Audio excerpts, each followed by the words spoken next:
No one in this world can you trust. Not men, not women, not beasts. This you can trust.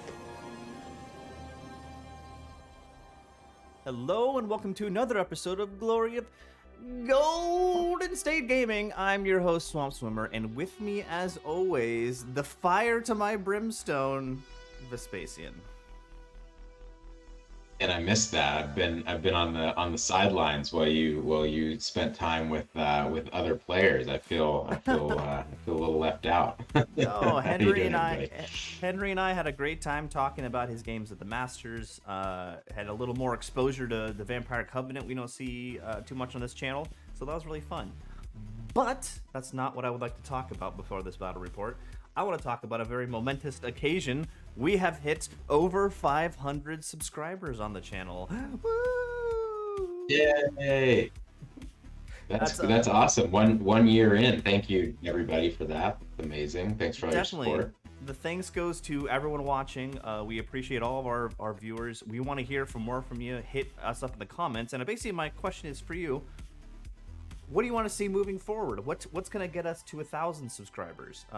Where can we change? And this is the number one questions to our viewers. Hit us up in the chat if you want to see more live stream stuff, more book. We haven't done very many book reviews. If you want to see book reviews, if you want to see other games, think far off. Where could we go with this? I think definitely our main focus on this channel is Ninth Age, but what else would you want to see, Vespasian? Oh, good question.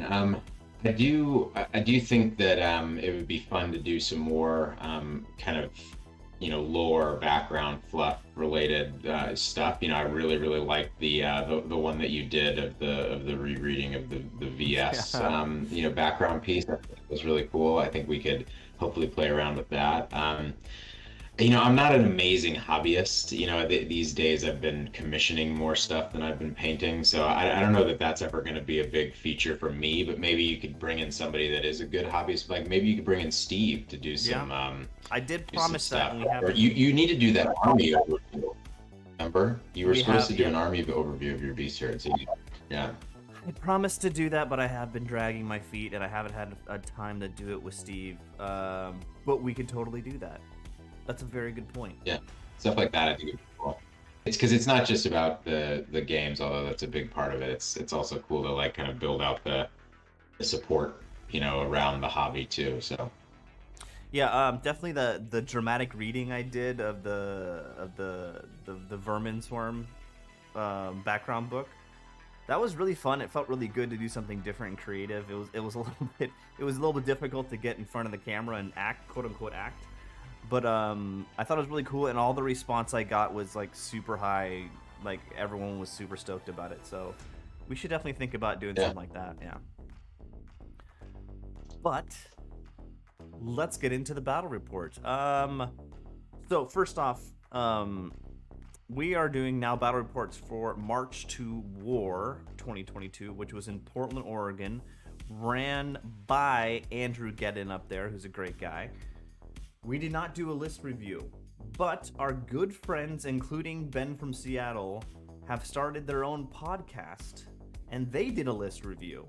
So if you guys are interested in list review of the Pacific Northwest guys' review of all the lists, click the link in the description below to the podcast where they go about it. And I've already forgotten the name of their podcast. Oh my gosh. It's like mid-table geniuses or something. I can't. It's something like that. I'm sorry. Anyways, I'm sorry, Ben. and then I'm sorry, also, yeah, no, I know. And then also, Skaven and AZ did one, although there was some sort of snafu with the audio, and his audio basically isn't there, so you can listen to me and Ben talk to a ghost. Basically. It's a pretty odd experience with just you two talking and then the silence from Skaven and AZ. But you can also check that out on his channel. Yeah. I'll also link that in the description below. But in round one, you, Vespasian, got paired into I'm sorry, we're doing me first. Me first. We're All doing about you. Woohoo! Woo, man, man, oh man. I'm playing Beast Herds again, of course, and I get paired into a cool guy I've never played before named Stu. I think he was from L.A. area. SoCal. Yeah. Yeah, so Stuart is an old gaming club buddy of mine. When I lived down in Santa Monica, Stuart lived in Culver City, and he used to host tournaments in the common area of his condo complex Okay. back in 8th edition. So Stuart and I go way back. It was great to see him. So Stu, you great to play a game against you. I have to apologize though. Basically, my first 3 rounds of this tournament, I was dead, and I blame Josh Gurin for giving me the worst hangover for taking me out Friday night and drinking. Oh, no, Josh and Rob. It's both Josh and Rob's fault. They took me out Friday night drinking, and man, was I hungover. And Stu, I wasn't the best opponent. I was just sitting there with my head in my hands most of the time. But thank you very much for the game, Stu. And I love your name on New Recruit, Stu Baca. That's a perfect name. But let's go ahead and talk a little bit about my list. So this is another variation on my what I've been working on, what I've been playing a lot in this Beast Herds. The reoccurring theme here is, in my core, is 2 big blocks of Wild Horns with paired weapons and Band of the Wild Herd. I've got the Minnow Warlord, standard build, the same as before with the good old 2 crowns. But this is the different thing. This time I put my BSB on foot on a Beast Chieftain with Seed of the Dark Forest and Inscribing Burn. So he can run in the forest he drops, gives him MR2, and then any other Beast Herd unit in any other forest on the table gets MR2 also. That was the game plan. I've got the 2 Soothsayers, both apprentices. The one on Evocation is Book of the Arcane Mastery. Some Mongol Raiders for my BSB to go into. Block of 7 Minotaurs for my General to go into. 6 Centaurs with Lances ×2. 1 unit of Ambushing Longhorns. 2 units of 5 Gargoyles. And my 2 Beast Giants with Uprooted Tree. I'm experimenting because like the big blocks of Wild Horns with that magic is working really well for me, and of course Minotaurs with the Minotaur Warlord are fantastic. So I'm kind of experimenting with the pieces around those main pieces I like. I love the Beast Giants with Uprooted Tree, so I have those there too. I'm basically trying out the BSB in the Mongol Raider unit, sitting in the forest behind my lines. I'm not in love with it because I don't like the squishy backfield. I don't like the wizard bunker kind of situation. And then I'm experimenting with the 2 units of Centaurs with Lances to take on monsters on the flanks. And the 1 singular ambushing Longhorn unit, if that's really worth it. That's basically what I'm working with this list. What do you think? Yeah, I mean, I like that you're changing a few things up, trying some new things. I think the last list was working pretty well for you, but I think it suffered from having a bit of an all eggs in one basket feel with the BSB and the Warlord both in the same unit, right? Uh-huh. I am slightly more bullish on the pun intended on the Minotaur sticks, right, with the Great Weapon Minotaur sticks than the Centaurs. I think the one of the issues with cavalry dealing with monsters on the flank is the monsters can do that weird little corner clipping move where they come in and you can only get 1 or 2 guys in on the charge, and then off the charge you're toast. So I think that the Minotaurs probably fulfill that role a little better, and they have that additional ability to soak character charges with the champ in the front.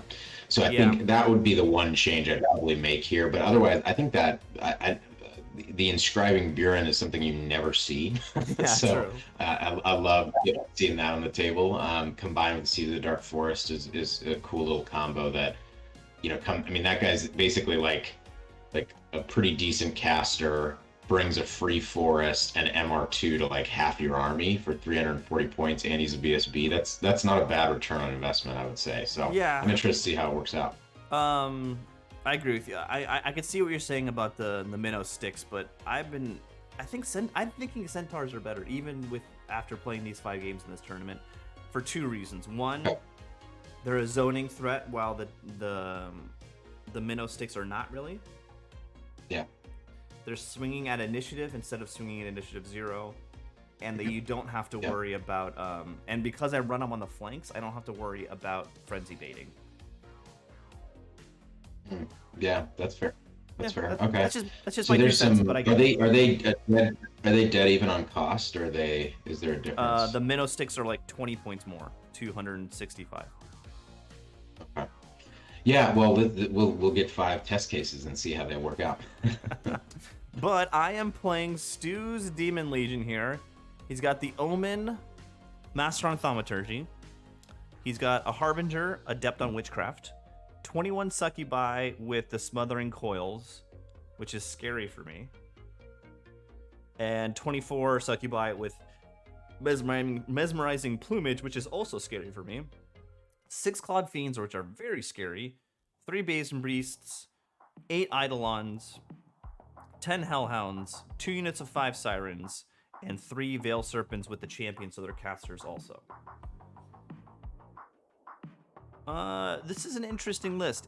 I feel like he went for mixed arms because he has the Eidolons and he has the Serpents and the Thaumaturgy for all that shooting and magic. And then also went for combat. I think this is kind of a middle of the road list. I mean, the Omen's great, but Yeah. The Omen, he like, I think if you didn't have the Potion of Speed on the Warlord, the Omen would definitely be a scary prospect. I don't have the Potion of Speed. Oh, you don't? Okay, interesting. So that's an interesting little matchup there, because it's super swingy, right? Because with the D6 plus 2, attacks, like it can be pretty dicey for the Omen. I think the real, I remember in the list review, the real matchup that we were thinking was important was the Succubi versus the Wildhorns, right? Because they strike first, they should rip up the Wildhorn. So that you're used to using those blocks as kind of like, omni units. They can fight pretty much anything, monsters, big units, blah blah blah. But I think the Succubi are a match for him in a head-to-head. And he's got a lot of speed too, right? The Clawed Fiends, the Brazen Beasts, the Veil Serpents, the Hellhounds, the Sirens, like that kind of stuff can like cloud around the flanks and start causing issues, especially now that you have a bunker, right? So that can be a little scary. Veil Serpents fly, right? So they can get after bunkers easily. So I thought that this was a bit of a tougher match for you, just list on list. I don't love the build on the Omen. I think the Omen needs like Hammerhand or Bronze Backbone or Brimstone Secretions or something like that. Like a few extra points just to kind of level him up, right? If he was immune to Divine, that would make that Minotaur Warlord a lot less scary. Yeah, right? exactly. So, Yeah. It's interesting he didn't put any, except for the Greater Dominion, which he has to for the General. He didn't put any other upgrades on him, which is Yeah.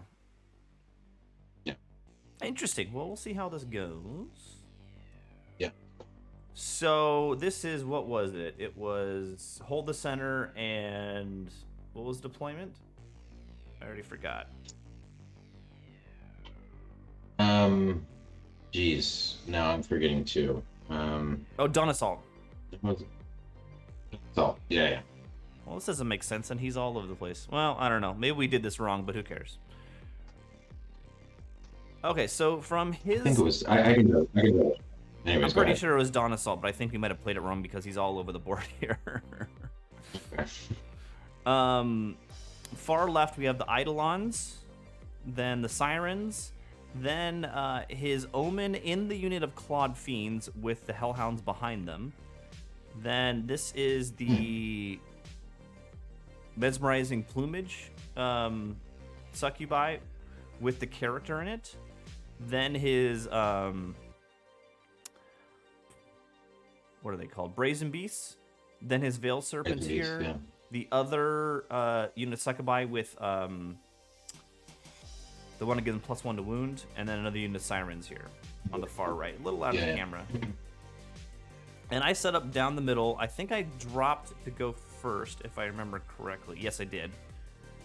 So I've got a giant, my gargoyles with centaurs behind them, wild horns with the evocation wizard in this one, my minotaur block with my general in it. Behind them is the mongrels with my VSB and also another giant, followed by wild horns with my gargoyles behind them. And then behind the gargoyles, you can just see it in the picture, is my another unit of centaurs facing off to the right.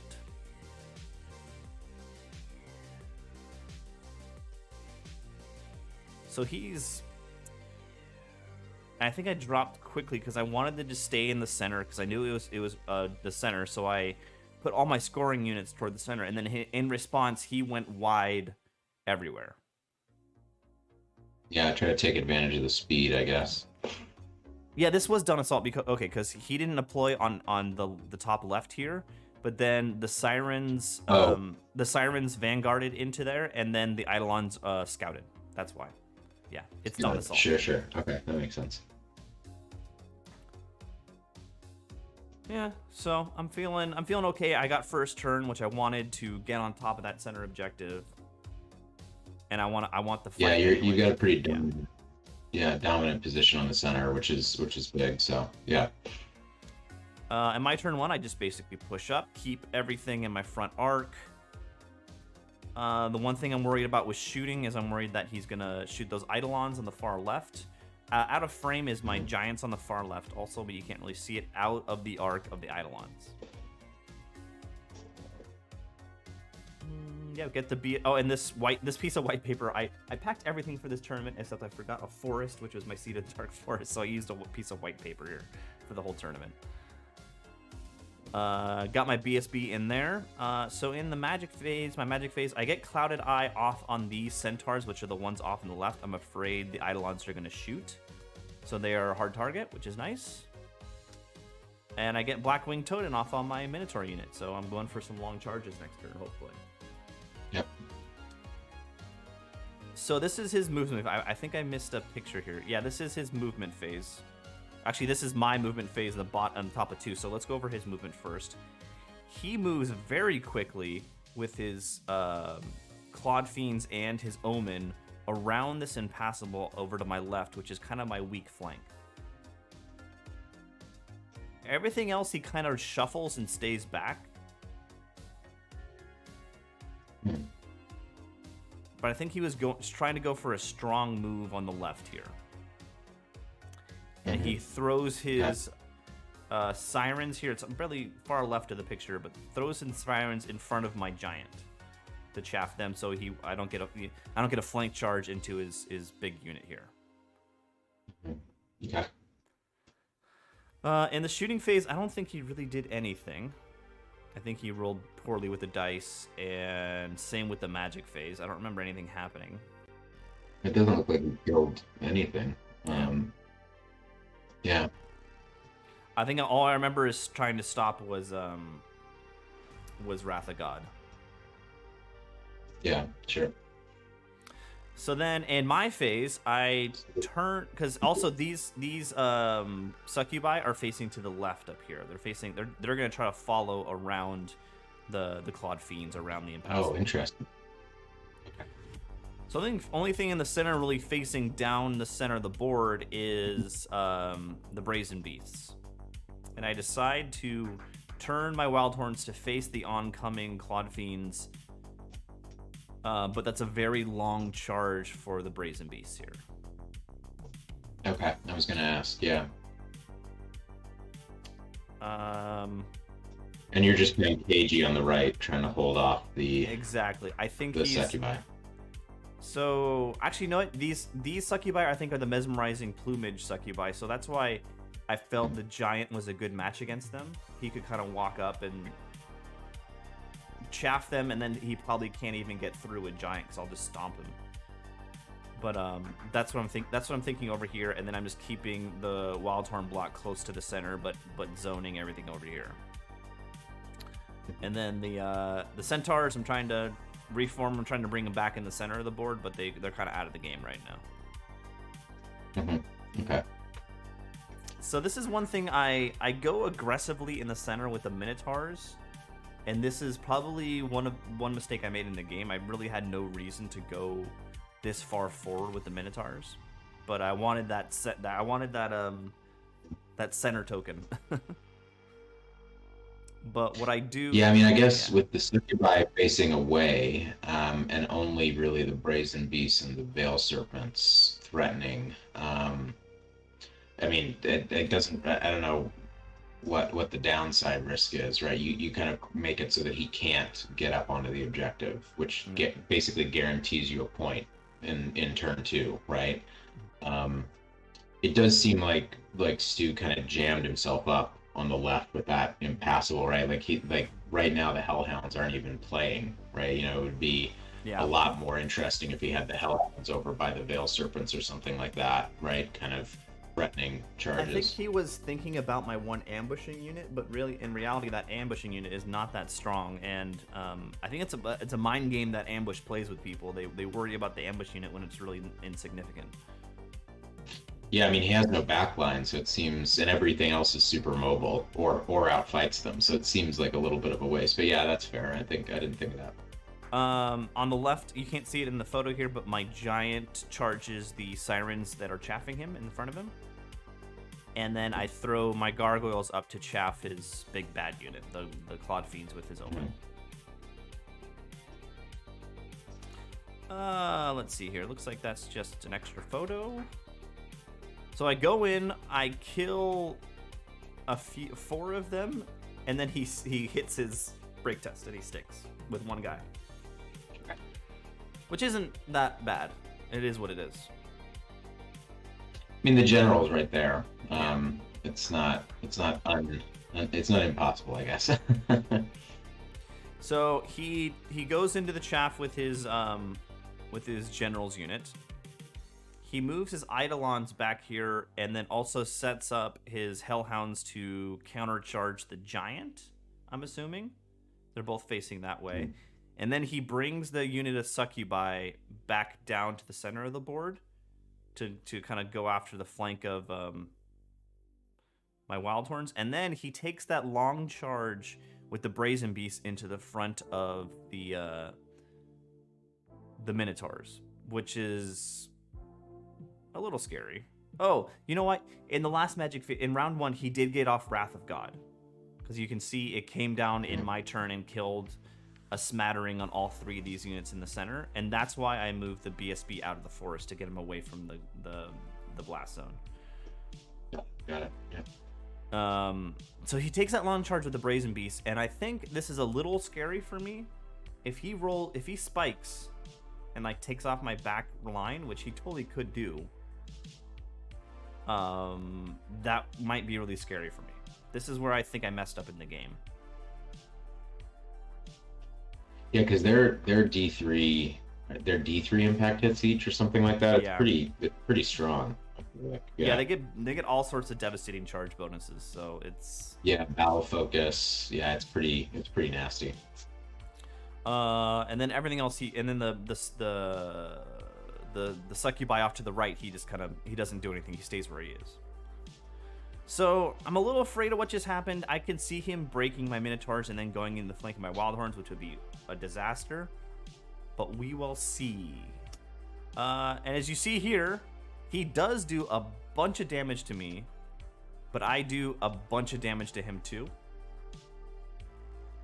And I stick, which is nice.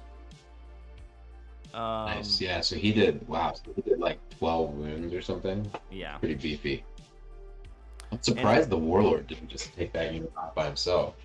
I think he did a big chunk, but he was. They're pretty tough. They're toughness 4. I guess I rolled low, but yeah. Off to the left, you see here. This is very interesting.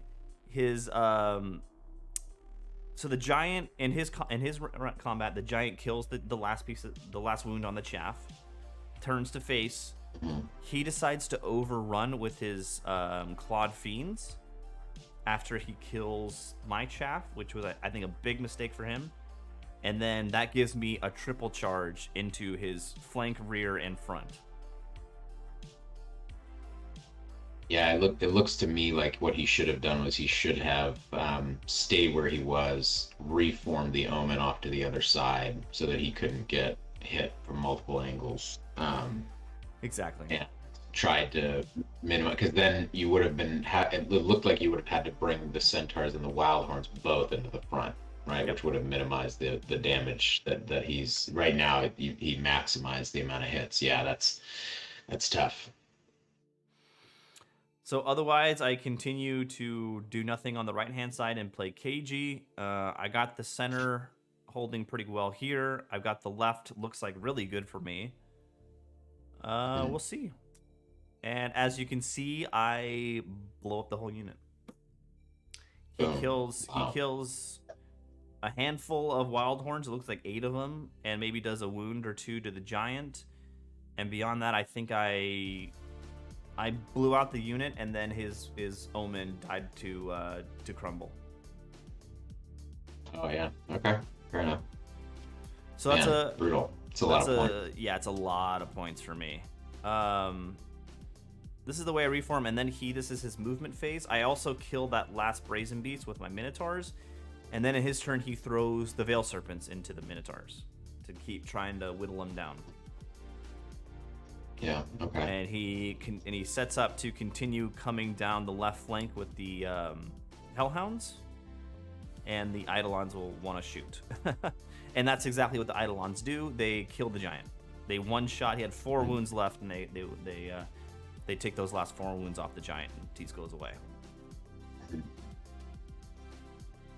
In this combat, he continues to kill. So the Minotaur Warlord's still alive, but I have 2 wounds left on the Minotaurs, and I do whatever 4 wounds to him, and we stick again. Oh, okay. All right, what happened here? You put the Wildhorns into his. Yes, I put the Wildhorns in, who, when they reformed, they went 5 wide. Put the Wildhorns into the Succubi.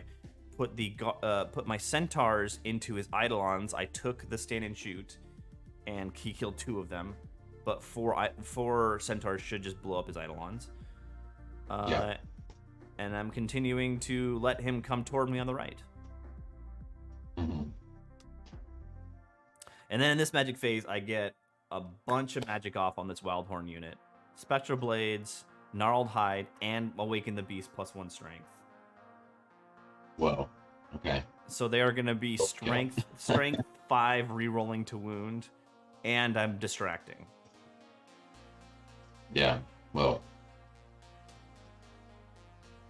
Let's see here. I go in and we push or we stick. I decide to go a little wider, and then he goes into the flank with the sirens. So basically all I need to do is I need to stick 1 more turn, and then I'm gonna flank him with my general.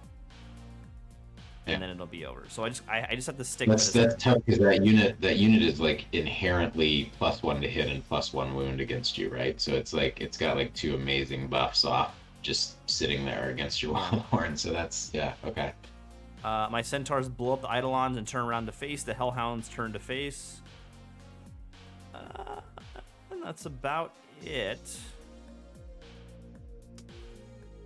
And the next round of combat, we kill a lot of each other, and I stick, which is very good for me. And then I throw in the Minotaur with the Minotaur Warlord into the flank. My ambushers eventually come on, so I put him behind his Succubi, and then throw the giant in front of him and bring up the Wildhorns. And I have, at this point, I think I have 1 tick on the center token, so I leave it alone. Yeah. And so I've got this unit completely trapped. He doesn't have any way to get it. So all his scoring is dead or dying at this point, right? I've got the unit on the right surrounded.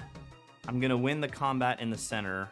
all he's got left is the Hellhounds, so the Centaurs just move out of the Hellhounds charge arc on the left. Mhm. And I get a bunch more buffs off. Spectral Blades and Blooded Horn on my my Wild Horns here. And they blow up that Succubi unit. He pushes up with his Hellhounds on the left here. But now I've got another unit of Centaurs ready to charge. I throw my Chaff in front of him. He takes the charge into my Giant on the right.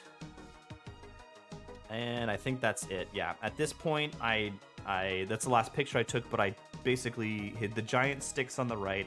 I double flank him on the Succubi on the right, so they're dead.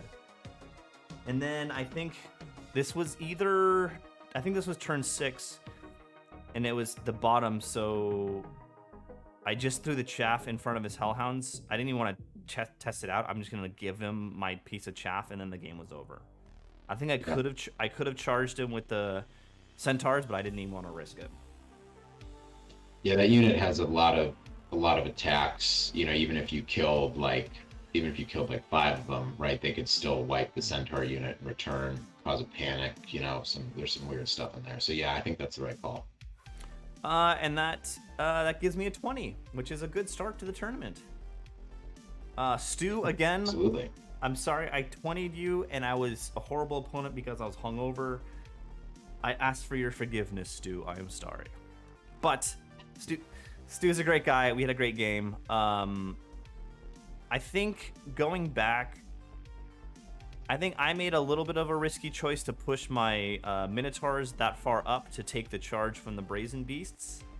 But I think him overrunning with his big bad unit, putting them in a spot where I could triple charge them, was the big mistake that Stu made. Yeah.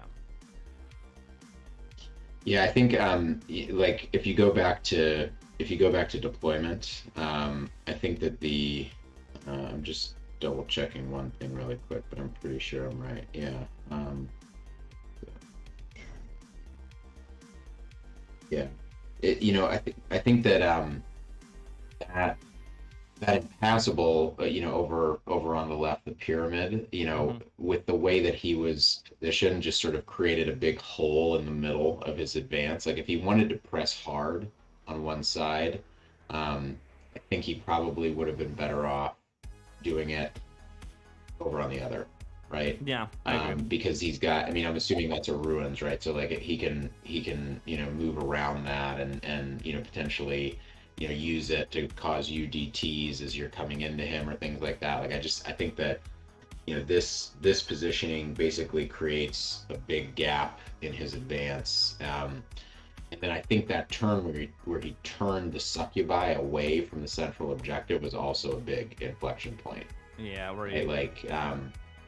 actually he might have deployed them that way. I can't really tell where to the front of the. Yeah, he did deploy them that way, facing to the left. Yeah, I think that if he actually did want to do an end run around the pyramid, then they should have been over, right? Because that's his slowest unit. And that was the denied corner from here. If that was facing, what's that?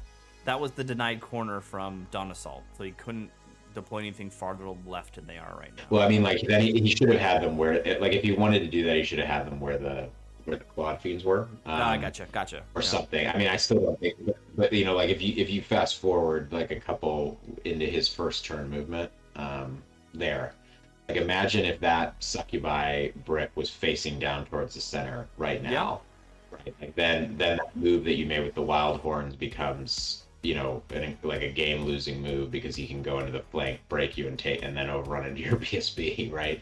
Yep. So there's I think that he basically just created a traffic jam for himself around that impassable and the way that he lined up his units, which is kind of abrogated his massive speed advantage over you.